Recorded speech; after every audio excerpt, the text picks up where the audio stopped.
This dot, ये जो बिंदु है, this dot represents one student. On this screen, this dot represents one student. There are about 3,000 students in this meeting. I want a student who's studying for NEET, student who's studying for UPSC, student who's studying for IIT to come to the stage. Nice to see you. What's your name? Himanshu. No, is it? Come. Guys, go ahead, please. Just introduce yourself. Hello everyone, myself Soumya Meena. Hello everyone, myself Soumya Meena and I'm a JEE aspirant. Hello, I am Sania Gupta and I am preparing for NEET exam. Hello, my name is MD Jishan Alam. I am preparing for NEET. Hello, my name is Himanshu Dangi और मैं भी आपके जैसे एक NEET aspirant हूँ. Hello, my name is Hansvi and I am a UPSC aspirant. So why NEET? Why did you guys choose NEET? Sir, जो NEET है, doctor, सबसे पहली बात तो डॉक्टर एक बहुत बड़ा टर्म है. किसी भी मतलब जैसे अभी कोई बीमार हो गया तो किसी भी एक बंदे की लाइफ हमारे हाथ में होती है. मतलब अभी तो मैं नीट के लिए तैयारी कर रहा हूँ, तो जैसे नीट का पेपर लीक हुआ तो पूरी होप टूट गई है. डॉक्टर बनने के लिए आदमी, कोई भी व्यक्ति इतना मेहनत करेगा, 2-2, 3-3 साल मेहनत करेगा, फिर पेपर देगा वो, और फिर उसको बता दिया जाता है कि तुम्हारा पेपर लीक हो गया और फिर तुम्हें वापस पेपर देना है, तो होप टूट गई. तो आपके अंदर जो भावना थी, आपके अंदर जो भावना थी, लोगों की मदद करने की भावना थी, आप क्यों कर रही हैं? मैं तो JEE कर रही हूँ. हाँ. इंजीनियर. तो इंजीनियरिंग तो मैं सिर्फ इसलिए कर रही हूँ कि अच्छा मेरे को एक्सपोजर मिले कॉलेज में जाके, जैसे कि हायर कॉलेजेस है, IIT बॉम्बे हो गया, IIT दिल्ली हो गया, तो वो काफ़ी अच्छे कॉलेजेस हैं जिसमें आगे जाके हमें इंजीनियरिंग में नहीं, बाकी और चीज़ों में भी बहुत सारी अपॉर्चुनिटीज़ मिलती है. तो मेनली तो मैं अभी एक्सपोजर के लिए कर रही हूँ. और आपका? So actually I have always been interested. I am a very social person. So I think UPSC would genuinely help me engage in society and make policies and decisions. And you? Sir, हम लोगों को बचपन से सिखा ही यही दिया जाता है कि आपको बड़े होकर डॉक्टर, इंजीनियर ये सब बनना है. तो एक मन से बचपन से ही वो सपना बन जाता है कि डॉक्टर बनना ही. मगर अगर आप सब कुछ बिल्कुल फ्री छोड़ दिया होता और असलियत में आप क्या करना चाहते हो, तो फिर क्या जवाब मिलता? सर, मेरे को डांसिंग में बहुत शौक था. आपको डांसिंग में शौक है? आपको? सर, हमको डॉक्टर ही बनना था. मेरे जो अंकल थे वो हार्ट अटैक से डेथ कर गए थे 2019 में, तो इसीलिए मैं मतलब अर्जेंट मतलब वो उन्हें नहीं मिला, तो इसी की वजह से वो डेथ कर गए. तो बस इसी के कारण मैं डॉक्टर बनना चाहता हूँ. और आप? अगर आपको पूरी फ्रीडम दिया गया तो क्या करोगे आप? सर, नीट ही करोगे, डॉक्टर ही बनोगे? सबसे पहली बात तो ये कि जैसे कि मैं कुछ पढ़ रहा था तो मुझे पता चला कि सिर्फ 5 चीज़ें, 5 प्रोफेशंस जो लोग बस देखे देखी फॉलो कर रहे हैं: डॉक्टर, लॉ, इंजीनियरिंग और मैं भूल गया थोड़ा सा, सॉरी सर. रिलैक्स. तो अब कोई लोग खुद से पीछे करता है, मतलब ऑप्शंस नहीं है. सबसे पहली बात, मेन बात ये है. तो अगर आप नीट की तैयारी कर रहे हो, हाँ, अप्रोक्सीमेटली कितना पैसा लगता है beginning to end? Beginning to end अगर आपको ऑफलाइन अच्छी कोचिंग में तैयारी करनी है, अगर आप 11 से आ रहे हो, मिनिमम 3 लाख रुपए तो कोचिंग फीस है 2 साल की. फिर उसके अलावा हॉस्टल अकोमोडेशन, हॉस्टल फीस 10,000 रुपये मिनिमम मंथली, रूम मतलब जिसमें खाना वाना सब आ गया. फिर उसके बाद पर्सनल एक्सपेंसेस भी रहते हैं तो 2-3 हज़ार वो, तो मोटा आप मानिए 1,20,000 हॉस्टल की फ़ीस हो गई, 1.5 लाख अपना 1 साल की कोचिंग की फ़ीस हो गई, और 15-20 हज़ार एक्सपेंस भी हो जाते हैं बच्चों के, जैसे बाहर रहते हैं कभी कुछ खा लिया. तो आप मानिए 4 lakh 3 lakh 4 lakh 4 lakh, everybody agrees? Yes sir. Approximately 4 lakh? Yes sir. 4 lakh. Now आपके फैमिलीज ने लोन लिया है? कितना लोन लिया है? 2 लाख। 2 लाख। पापा क्या करते हैं? फार्मर हैं। किसान हैं। 2 लाख का लोन लेना आपके लिए आसान था, फैमिली के लिए आसान था? आसान तो मिडिल क्लास के लिए नहीं रहता है, मगर एफोर्ड करना ही पड़ता है, कंपलसरी है। कंपलसरी है। अगर लोन नहीं लेंगे तो आगे सिस्टम में नहीं जा सकते। आपकी फैमिली ने लोन लिया? सर लोन तो नहीं लिया था, लेकिन अगर हम गवर्नमेंट एग्ज़ाम जैसे नीट प्रिपरेशन की तैयारी कर रहे हैं, प्रिपेयर कर रहे हैं, और अगर हमारा नहीं क्लियर हुआ तो हम मतलब इंडिया में गवर्नमेंट सीट्स इतनी कम है कि हम प्राइवेट के लिए सोच भी नहीं सकते, क्योंकि उनकी फ़ीस बहुत ज़्यादा है। और भी ज़्यादा है? बहुत ज़्यादा है। जैसे 24 लाख बच्चे हर साल अपेयर करते हैं नीट एग्ज़ाम में, उसमें से 80,000 सीट्स है जो गवर्नमेंट है, तो 23 लाख बच्चों को ना चाहते हुए भी हारना पड़ता ही है। तो उनके लिए प्राइवेट से करने के लिए ऑप्शन बचता ही नहीं है, क्योंकि हर मिडिल क्लास फैमिली 1 करोड़ रुपये अफोर्ड नहीं कर सकती है। तो पैसा आपके जेब से? हाँ। Yes sir. आपके फैमिली के जेब से? Yes sir. रिस्क आपका? Yes sir. डैमेज हुआ तो आपका? Yes sir. रिवॉर्ड की बात करते हैं, सक्सेस को डिफाइन करते हैं। यूपीएससी चांसेस क्या है? Real actual chances, if I say to you, ठीक है, you are a brilliant girl, brilliant student, what do you think your chances of becoming an IAS officer actually are? Sir, no matter how much brilliant a student is, but I think chances are still 1 out of 100. 1 out of 100? Exactly, 0.01%. She's saying IAS officer chances approximately 1 out of 100. What about IIT? What do you think are the chances? IIT में जाने का क्या chance है? Sir, 16 lakh students are appearing almost for IIT JEE, and if we consider NIT, triple IT.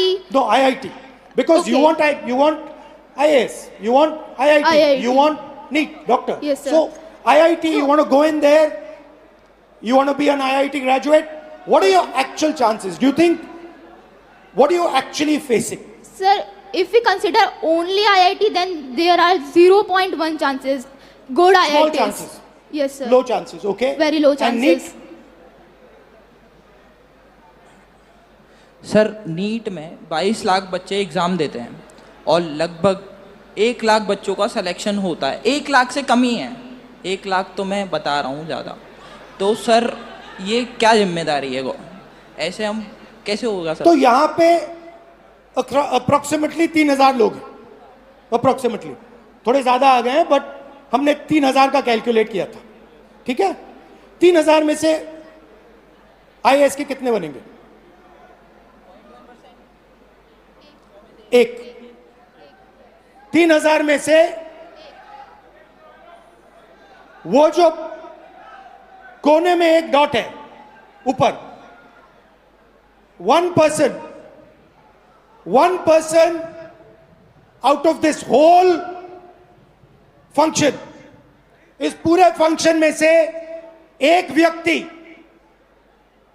सिर्फ एक व्यक्ति IAS में जा सकता है। इस पूरी भीड़ में से आईआईटी में कितने जाएंगे? सर आईआईटी में भी ज्यादा सीटें तो नहीं है, 1 30। या 2 इस पूरी भीड़ में से, सकते हैं। इस पूरी की पूरी भीड़ में से 30 लोग, सिर्फ 30 लोग, मतलब यहां पे जो खड़े हैं वो आईआईटी में जाएंगे। और नीट का दिखा दीजिए, 180 लोग, 3,000 में से, इस पूरी भीड़ में से 180 लोग नीट में डॉक्टर बनेंगे। These are the odds you are actually facing. You are facing 1 in 3,000. You are facing 30 in 3,000. You are facing 180 in 3,000. And this group of people, These are the best that we have. So you're not competing with ineffective, incompetent people. You're competing with the best in the country, and these are your odds. I think this is a crime. I think this is an insult to every single young person in this country. These are not the odds that our young people should be facing. You're very brave. You're very strong. That's a different matter. But this is stressful, this is unfair, and this is brutal. The Indian education system is a rejection system. It is not a selection system. That is the fact that we are facing. Right? Do you agree with this? Yes, sir. Now, I don't mean to discourage you, because you should dream. And I'm pretty sure that you will succeed.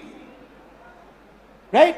But what I want to tell this country is that you are facing extremely difficult odds.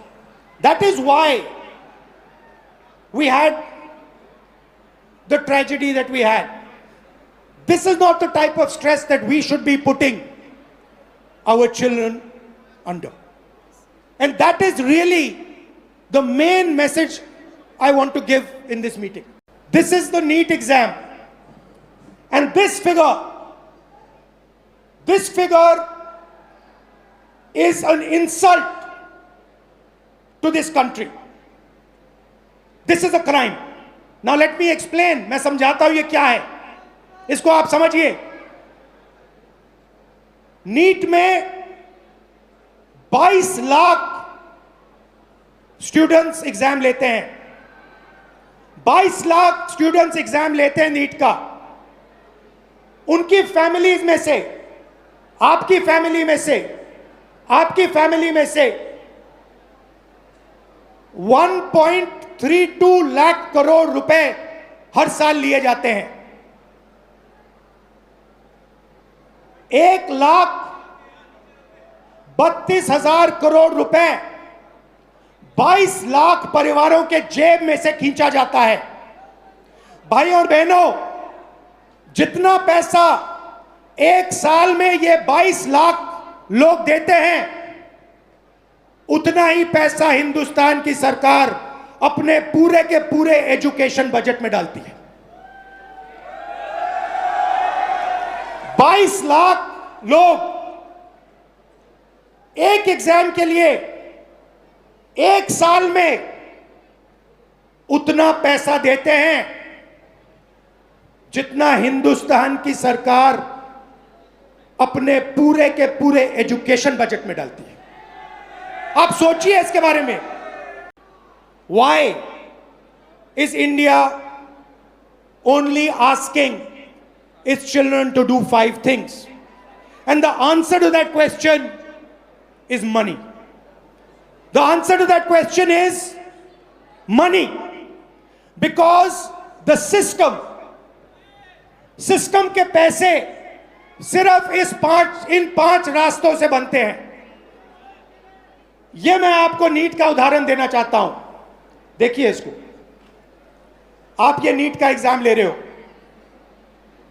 थोड़ा इस side आ जाओ so crowd can see. This is the NEET exam. And this figure is an insult to this country.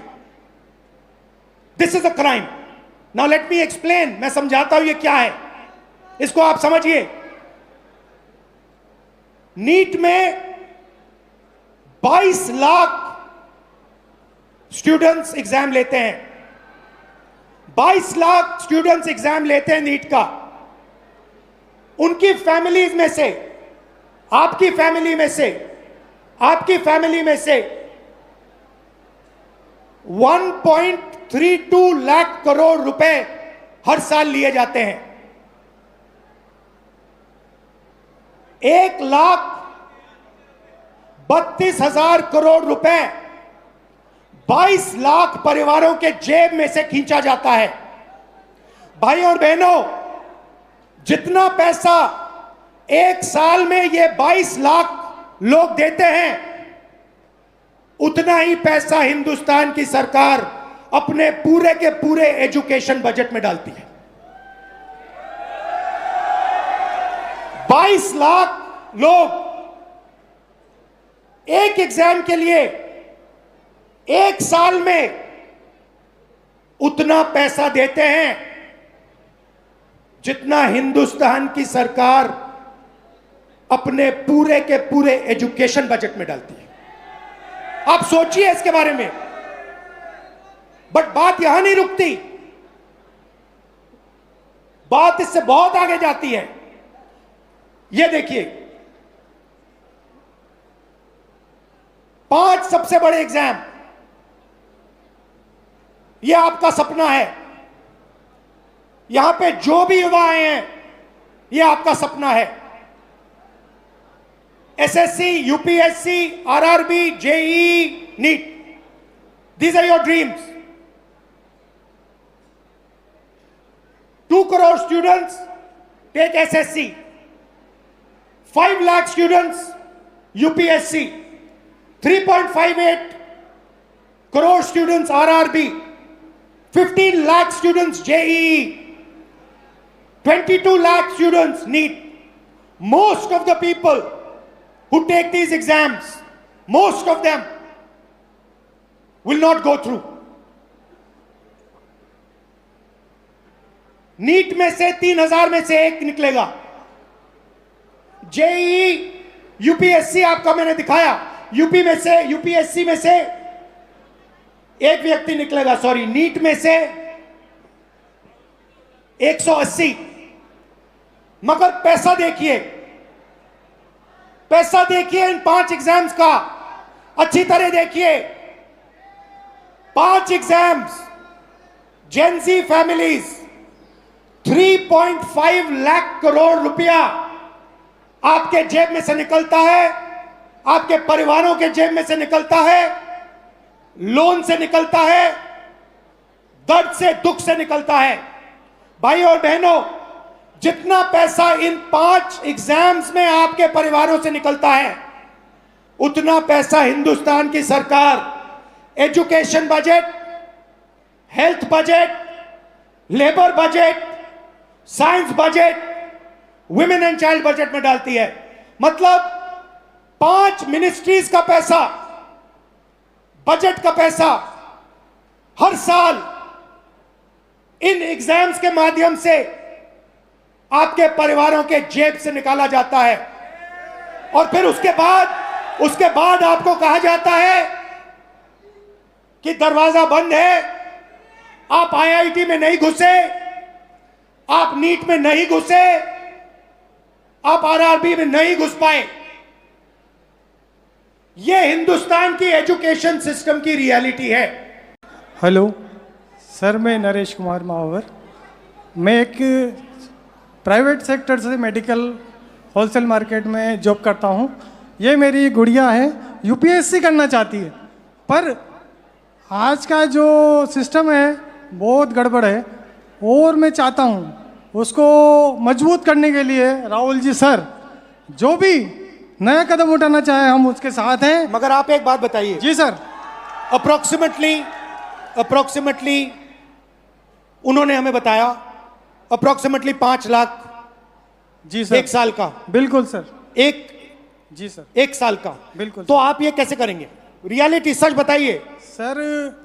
वैसे तो मेरे पास financial problem बहुत ज़्यादा big है, पर अगर जो मैंने मेरे दम से मेरा घर बनाया है, हो सकता है मैं उसको भी सेल कर दूं, पर मैं मेरा बेटी का सपना साकार करूंगा, ये मेरा दिल से। नहीं, मगर देखिए, ये आपकी भावना है, ये आपके अंदर है। नहीं, ये जब से ये 10th क्लास में पढ़ती थी, तो जब से ही मैंने इसके सपने के साथ मैंने अपना सपना भी साकार करने के लिए सोचा है, और मैं चाहता हूं कि ये ईश्वर मेरा सपना पूरा करे। ईश्वर आपका सपना पूरा करे, ये हम सब चाहते हैं। जी सर। मगर सच्चाई ये है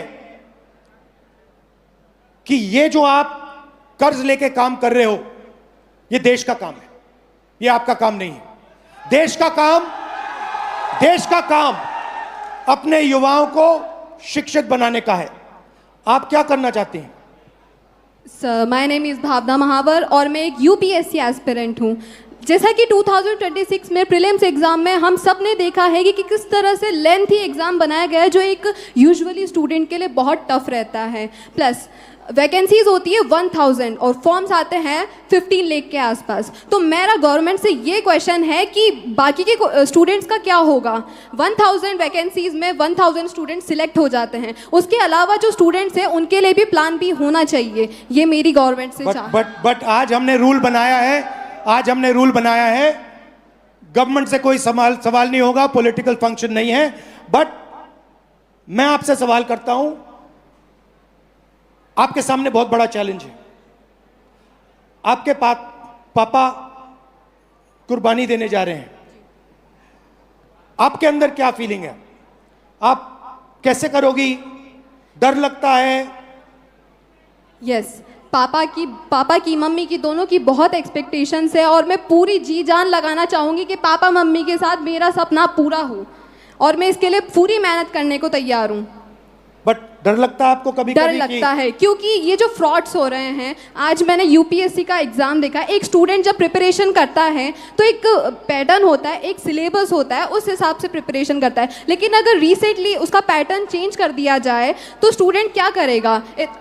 50 to 56 पेजेस का पेपर होता है जो 3 आवर्स में करना पॉसिबल नहीं होता है। वैसे ही वैकेंसीज लिमिटेड होती है, तो इसके अलावा स्टूडेंट्स क्या करें फिर? सीट्स लिमिटेड है और पैटर्न इस टाइप के बनाए जा रहे हैं। इस फ्रॉड में स्टूडेंट्स कहाँ जाए? बाकी बचे स्टूडेंट्स का क्या होगा? इसको बदलना चाहिए। ये जो स्ट्रक्चर है, जो सिस्टम है, ये जो प्राइवेटाइज्ड पैसे खींचने का सिस्टम है, 5 एग्जाम्स में आपकी फैमिली जैसी फैमिलीज 5 मिनिस्ट्री के बजट से ज्यादा पैसा देती हैं। इसको बदलना चाहिए। जी बिल्कुल बदलना चाहिए। यही हम सबका लक्ष्य है। आपका भी है, हमारा भी है, इनका भी है। आप कुछ कहना चाहती हैं? जी सर, मैं ये कहना चाहती हूँ, मेरा नाम पार्वती महावर है। हर माँ बाप जब बच्चा पैदा होता है तब से हर माँ बाप सपना देखते हैं कि उसका बच्चा पढ़ेगा लिखेगा, उसके खुद के भविष्य के साथ साथ वो भी हमारी आर्थिक स्थिति को ठीक करेगा। लेकिन जो आजकल फ्रॉड देखने को मिल रहे हैं तो उससे बहुत डर लगने लग गया है। कुछ बच्चे सुसाइड कर लेते हैं, बहुत से केस देखने को मिलते हैं। आज हमारे अंदर इतना डर है कि बच्चा डिप्रेशन में आके कुछ कर ना ले, तो रात को हम उठ के देखते हैं बच्चे को, मतलब इतनी कच्ची नींद में सोते हैं कि 2-3 बार तो जाके देखना ही है कि बच्चा ठीक तो है ना। तो हमारी तरह हर पेरेंट्स के अंदर ये डर बना हुआ है। तो मैं गवर्नमेंट से रिक्वेस्ट करूँगी कि ना वो हमारी बात को सुने और जो भी समाधान हो उसे निकालें। रोजगार की रियलिटी क्या है ये देखिए इस सिस्टम में, और इस बात को अच्छी तरह समझिए। इस सिस्टम में अगर 1000 बच्चे जाते हैं, घुसते हैं, तो 1000 में से सिर्फ 12 बच्चों को, अच्छी तरह सुनिए, 1000 बच्चों में से सिर्फ 12 बच्चों को रोजगार, सैलरीड रोजगार मिलता है। 1000 में से 12 मतलब इस भीड़ में 36 लोगों को, सिर्फ 36 लोगों को परमानेंट जॉब मिलेगा। दूसरे नंबर देखिए, तकरीबन 300 लोग बेरोजगार रहेंगे, वो काम नहीं करेंगे, उनके लिए कर्जा, नशा, ये लाइन है। उस साइड तकरीबन 700, 1000 में से 700 लोग या गिग वर्कर, उबर चलाएंगे, ओला का काम करेंगे, या फिर मनरेगा का काम करेंगे, इनफॉर्मल सेक्टर में काम करेंगे, सेल्फ एम्प्लॉयमेंट होगा, कुली का काम करेंगे। तो 2 झूठ बोले जा रहे हैं। पहला झूठ कि ये शिक्षा का सिस्टम है, ये शिक्षा का सिस्टम नहीं है, ये एक्सटॉर्शन का पैसे लेने का सिस्टम है। और दूसरा झूठ, शिक्षा के बाद आपको रोजगार मिलेगा, नहीं मिलेगा। 1000 में से 12, इस भीड़ में से 36 लोगों को, सिर्फ 36 लोगों को ग्रेजुएट सैलरीड जॉब मिलेगा। India's education system is a extortion machine. ये आपसे पैसे लेने का सिस्टम है, ये सिर्फ शिक्षा देने का सिस्टम नहीं है। ये एग्जाम के बेसिस पर आपसे लाखों करोड़ रुपए छीनने का सिस्टम है। थोड़ा सा मैं आपको इसके बारे में बताता हूं। यहां पे सारे के सारे लोग इस सिस्टम से निकले हैं। Public schools, public sector education Hindustan में ना के बराबर है, खत्म कर दिया गया है। वहां पे आपको टूटा हुआ पब्लिक स्कूल दिख रहा है। यहां पे प्राइवेट स्कूल है। आप प्राइवेट स्कूल में गए, आपको प्राइवेट स्कूल ने कहा कि देखिए हम ठीक से अपना काम नहीं कर सकते हैं, आपको ट्यूशन की जरूरत होगी। प्राइवेट स्कूल में आपने पैसा दिया, ट्यूशन में आपने पैसा दिया, और फिर एग्जाम्स आए, सीबीएसई एग्जाम हुआ। आपने अभी देखा होगा सीबीएसई एग्जाम में करेक्शंस में प्रॉब्लम्स आई। उसके बाद आप आगे बढ़े, कॉलेज की ओर गए, कॉलेज में फिर से रीवैल्यूएशन हुआ। कॉलेज में आप गए, कॉलेज आपसे कहता है ठहरिए, हम अपना काम ठीक से नहीं कर सकते हैं, आपको कोचिंग की जरूरत होगी। आपसे पैसा फिर से कॉलेज जाने में लगता है, कोचिंग देने में लगता है, स्कूल में यूनिफॉर्म बनाने में लगता है, हॉस्टल का लगता है, और फिर आप आते हैं सबसे बड़ी दीवार के सामने। 5 एग्जाम, लाखों लाखों करोड़ रुपए आपके जेब से खींचा जाता है, आपके परिवारों के जेब से खींचा जाता है। प्रॉमिस क्या है? प्रॉमिस है 5 लाख रुपए दो, 10 लाख रुपए दो, एग्जाम करो और हम आपको रोजगार देंगे। प्रैक्टिकल बात है। आज स्टेज पे जो लोग आए, वो अपने बच्चों को आईआईटी, आईएएस, आईपीएस क्यों भेजना चाहते हैं, इंजीनियर क्यों बनाना चाहते हैं? रोजगार के लिए, कि स्टेबल जॉब मिले, बेरोजगार ना हो। माता पिता ने कहा हम चाहते हैं कि हमारी भी देखभाल बच्चे कर पाए। तो ये एक प्रकार का कॉन्ट्रैक्ट है। हिंदुस्तान का एजुकेशन सिस्टम आपसे कह रहा है school, college, uniform, tuition, books, ये सब आप दोगे, लाखों करोड़ रुपए आपके जेब से निकलेगा, और फिर आपको हम स्किल्स देंगे और रोजगार देंगे।